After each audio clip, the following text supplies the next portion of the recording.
Alright, at this moment we have a blocked hand and we want to just do a little bit extra work on it. It roughly follows the shape that I want it to. So um, stays pretty much in shape. The only thing that I'm gonna do here just to be a little bit better is to grab these four faces that I have in the beginning here, and I'm actually screw them back so that I can have those I want to keep together, so I can have a sort of like a wrist shape there, and then I'm going to delete uh, those faces that are there, leaving me the open hand there. And I can tell there that of course the hand is very blocky still, so that means I'm going to have to do some softening of those corners at least. Let me try to do a little bit of that now so that I start covering some of those shapes better. Something like this, and this guy might have to do a little bit downwards, that, and those.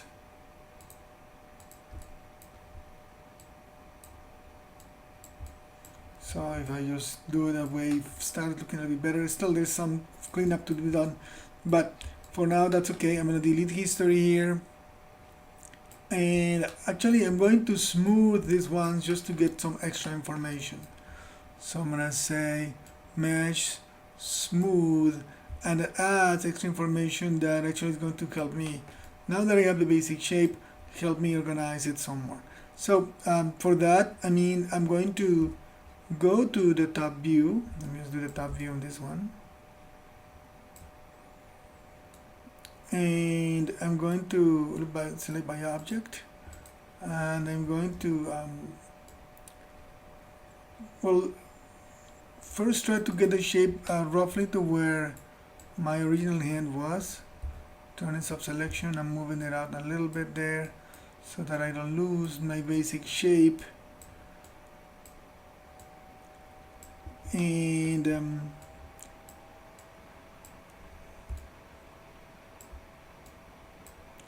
that way I can try to get the object close to what I wanted.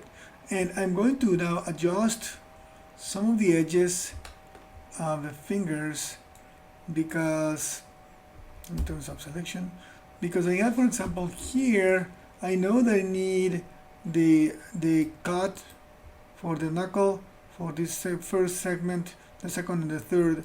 So of course those edges are going to be this, and probably that one, and probably this one, and that one is going to come later, but this two I'm going to look at it. Actually I'm working on this finger, not other ones, because I'm going to duplicate. So I'm going to look at this one. I'm going to just select it there and go to the top view and see if it's still matching, and it's roughly matching. And I have this other one in between there. I don't want to touch that one. Actually I'm going to insert an edge loop here, so let me just go rid of the x-ray. I'm going to insert an edge loop there. This one actually I'm going to bring it back a little bit, rotate it a little bit there to try to match my rotation, and then I'm going to just try to generate the loop here. So I'm going to insert an edge loop there on this one closer to the folding there, and then I'll do another one there,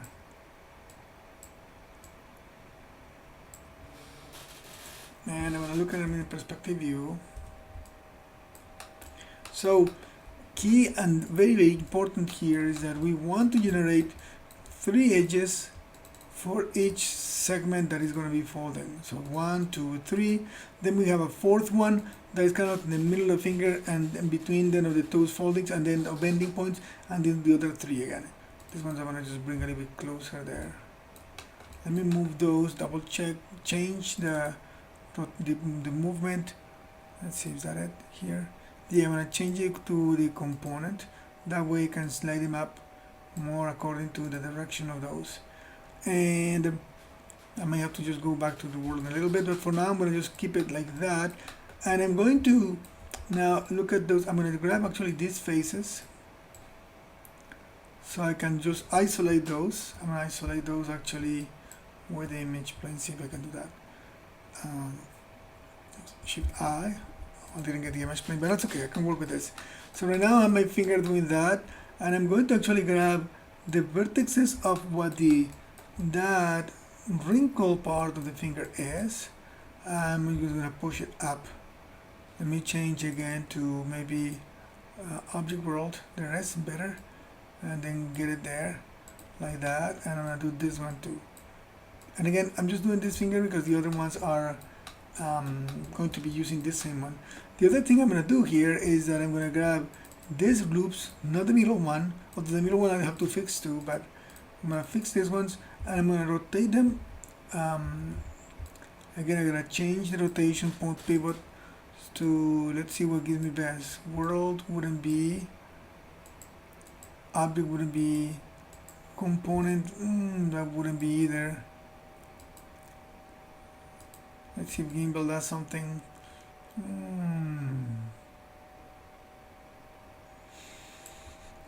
None of them do it. I'm gonna try custom. And actually in custom there, I'm gonna try just to hit D. Let's see if I can grab it there. Hit D and then rotate it so that I can sort of manually match the pivot point there. And then this one also, I'm going to try to actually move it there. Hit D again, that way I'm going to just rotate it this way and bring it down a tiny bit so that I don't change the top much. And I'm going to do the same thing on this one. Actually, I'm going to change the pivot point on that one back to where this one is and then rotate that this way. So pretty much we're generating a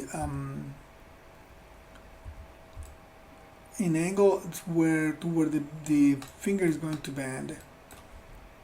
Maybe I'm gonna need just to pull them out a tiny bit so that they are not wrinkling like that. I don't like how they wrinkle there.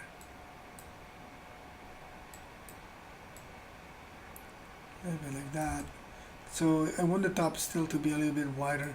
I may have to punch the top too. Grab this top, and you can change it there, do it differently.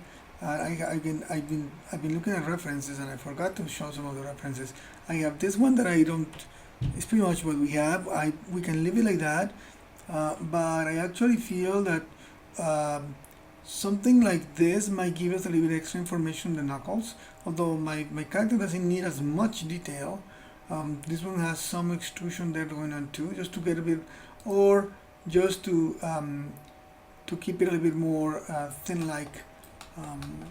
You can keep it the way it is, but what I'm going to try to do is I'm going to try to grab that one and then just bring it up a tiny bit, just so that I have a little bit punchier there. And I'm going to have to adjust the thickness. It seems a little thick, but I'll do that when I come on a global view.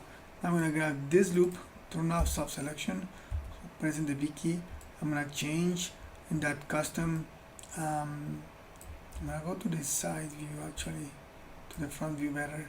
That way I can do this custom a little bit more. Actually, again, the fingers in diagonal. No, that wouldn't work.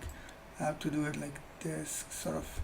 And then we just grab and then press the D key, let it go, and then go back and place it in the middle where the thing is, and then try to do a little bit of rotation so that does a custom. Press D again, that way I can rotate it a little bit more. And then I do the same with the other one. Change the D, put it back, rotate it a little bit so it matches, and then rotate it a little bit like that. And of course I can grab these vertices and move them up a little bit. That makes it a little bit better based on what I had in mind. And again, you can try, if you feel that your finger needs it, you simply grab these guys and then do a little extrusion there, and you can try to bring it up and maybe scale it down a little bit. That way you can have a more pronounced knuckle. This one is squarish. I would probably round it up, but I'm going to do it with my character. My character doesn't really need it. I just need to bump it up a little bit. I'm going to get out of isolation, and I'm going to just look at the top view just to make sure that finger, is sticking it out a little too much. So I'm going to grab this one. I haven't fixed that back part yet. Actually, let me change the pivot point again to object. Actually to world, see object, well, it seems that I want it to be custom no matter what, because it needs to be, oops, it needs to be moved that way and placed there. There it is. Place D one more time. I'm just gonna bring it down in this direction a little bit. She's got like a chunkier fingers, which is, it's okay.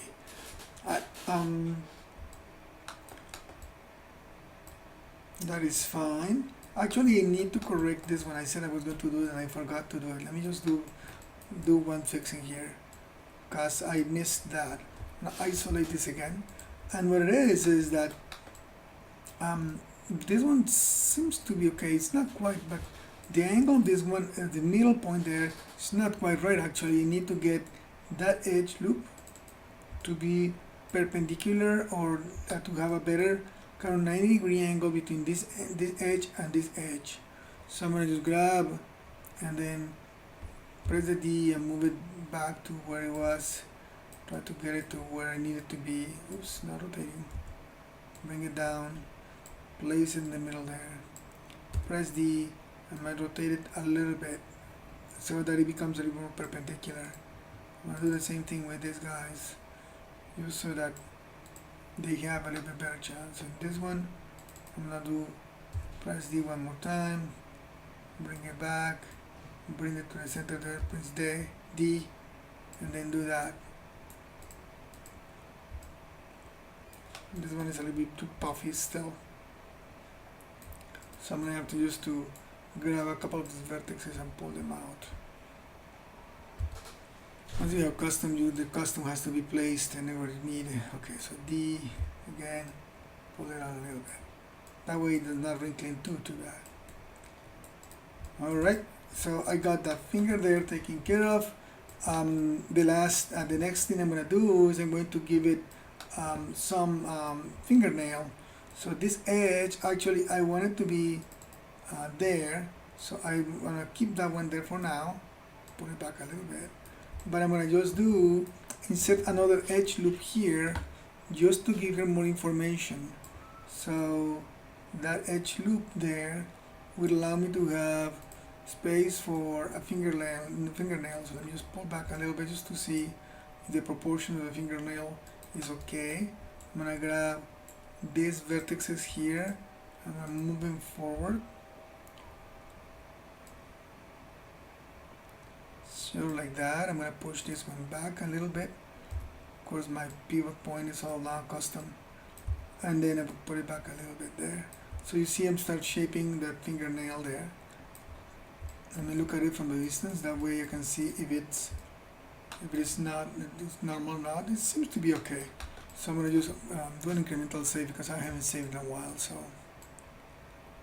increment and save. Continue.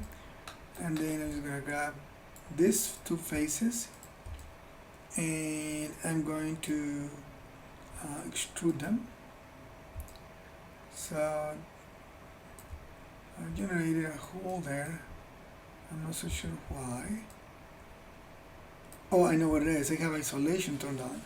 Let me just turn it off there. It scared me for a second. Then I'm going to grab these guys in the front and push them out a bit more. And these guys I can grab and push forward some more, so that I can start getting a wrinkle there. You can start softening some of this here. And then I'm going to just try to do one extra extrusion. See if that gives me an opportunity. Let me just see it here.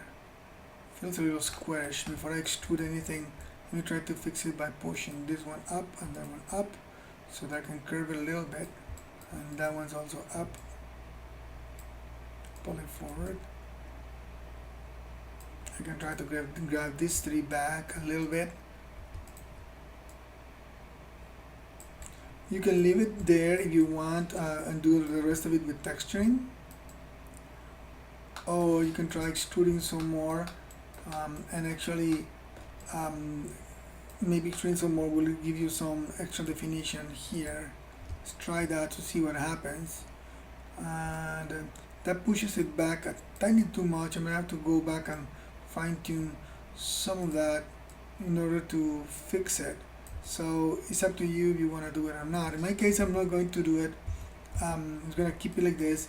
What I could do though, to avoid this polygon being so stretched there, when I grab these two, I'm gonna try to stroke them forward a little bit, so that let me just change the pivot point. Actually, I'm going to go back to the pivot point to object or to component. Let's see if that fixes it. Let me select the faces. It's that one and that one. As you can do object now, everything is kind of moved because my pivot point got disrupted. Just put it back there. I'm gonna try to get out of D, try to push these guys forward a little bit, and then I can bring some of these guys back so that you give a chance to the extruded ones to do the job. So the extruded ones can like get that face a little bit more defined there. Gets a little bit thicker, but it works better for the extruded fingernail. Actually, I want her to be a bit pointier, so I'll try to grab this one, so I'm moving here a little bit. This one, I'm moving there a little bit. So I'm gonna have to just do some of my review with my drawing. So here, I actually went out too far with it. So I'm actually trying to grab some of this, get my X-ray so you can see it, and push it back a little bit, sort of like that. Still have the fingernail out, but it's not too bad. I need to do a little cleanup here.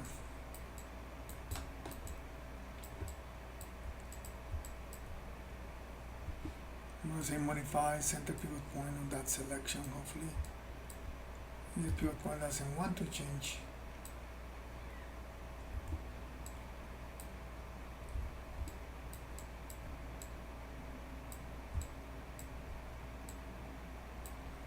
I'll use probably some sculpting until I get the fingernail taken care of. For now, that is the hand and the finger.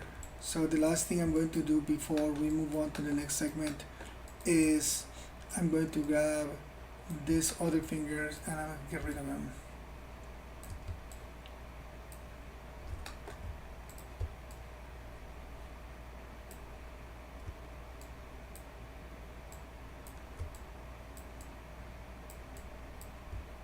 Keep this and then get rid of those.